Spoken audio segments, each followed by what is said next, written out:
Tuhan bersamamu dan bersama rohmu. Inilah Injil Yesus Kristus menurut Yohanes. Dimuliakanlah Tuhan. Dalam amanat perpisahannya, Yesus berkata kepada murid-muridnya, "Jika seseorang mengasihi Aku, ia akan menuruti firman-Ku. Bapa-Ku akan mengasihi dia. Kami akan datang kepadanya dan tinggal bersama-sama dengan dia. Siapa saja yang tidak mengasihi Aku, ia tidak menuruti firman-Ku. Firman yang kamu dengar itu bukanlah dari Aku, melainkan dari Bapa yang mengutus Aku. Semuanya itu Aku katakan kepadamu selagi Aku berada bersama-sama dengan kamu. Tetapi penolong, yaitu Roh Kudus yang akan diutus oleh Bapa dalam namaku, Dialah yang akan mengajarkan segala sesuatu kepadamu dan akan mengingatkan kamu tentang semua yang telah Aku katakan kepadamu. Damai Aku tinggalkan bagimu, damai-Ku Aku berikan kepadamu, dan apa yang Aku berikan tidak seperti yang diberikan oleh dunia kepadamu. Janganlah gelisah dan gentar hatimu. Kamu telah mendengar bahwa Aku telah berkata kepadamu, Aku pergi, tetapi Aku datang kembali kepadamu. Sekiranya kamu mengasihi Aku, kamu tentu akan bersukacita, karena Aku pergi kepada Bapa-Ku, sebab Bapa lebih besar daripada Aku. Sekarang juga Aku mengatakannya kepadamu sebelum hal itu terjadi, supaya apabila hal itu terjadi, kamu percaya. Demikianlah Injil Tuhan. Terpujilah Kristus.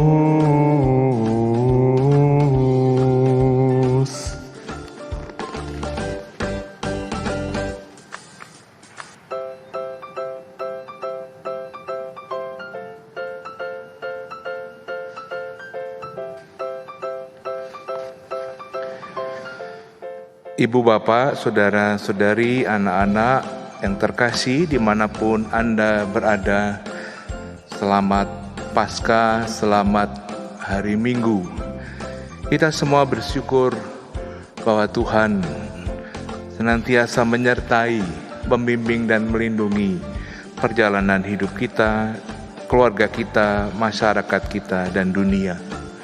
Kita bersyukur bahwa pada hari ini pun kita bisa berkumpul bersama untuk merayakan perayaan syukur ini. Saudara-saudari yang terkasih, firman Tuhan hari ini mengajak kita untuk memiliki suatu sikap iman. Sikap iman yang seperti apa? Sikap iman yang inklusif dan toleran dalam hidup bermasyarakat, berbangsa, dan bernegara. Dari bacaan pertama, dari Kisah Para Rasul, kita lihat pergulatan jemaat gereja perdana yang saat itu mereka sedang membangun identitas dan jati diri perutusannya. Dalam gereja perdana saat itu terdapat dua aliran. Aliran yang keras dan aliran yang terbuka. Aliran yang keras menyatakan bahwa setiap orang yang ingin menjadi pengikut Tuhan Yesus haruslah wajib mengikuti adat istiadat dan aturan bangsa Yahudi. Itu yang keras. Sementara aliran yang terbuka meyakini bahwa Kristus Yesus dan karya keselamatannya adalah untuk segala dan semua bangsa. Gereja perdana menjadi terus berkembang dan setia terlibat dalam karya keselamatan hingga kepada kita saat ini. Hal itu pertama-tama karena mereka terbuka pada dorongan dan inspirasi Roh Kudus. Secara istimewa dikatakan tadi dalam bacaan pertama bahwa akhirnya Gereja Perdana mengambil keputusan bersama seperti ini. Dikatakan, sebab adalah keputusan Roh Kudus dan keputusan kami, supaya kepada kamu jangan ditanggungkan lebih banyak beban yang perlu. Artinya, karya keselamatan dan Kristus Yesus terbuka bagi segala dan semua bangsa.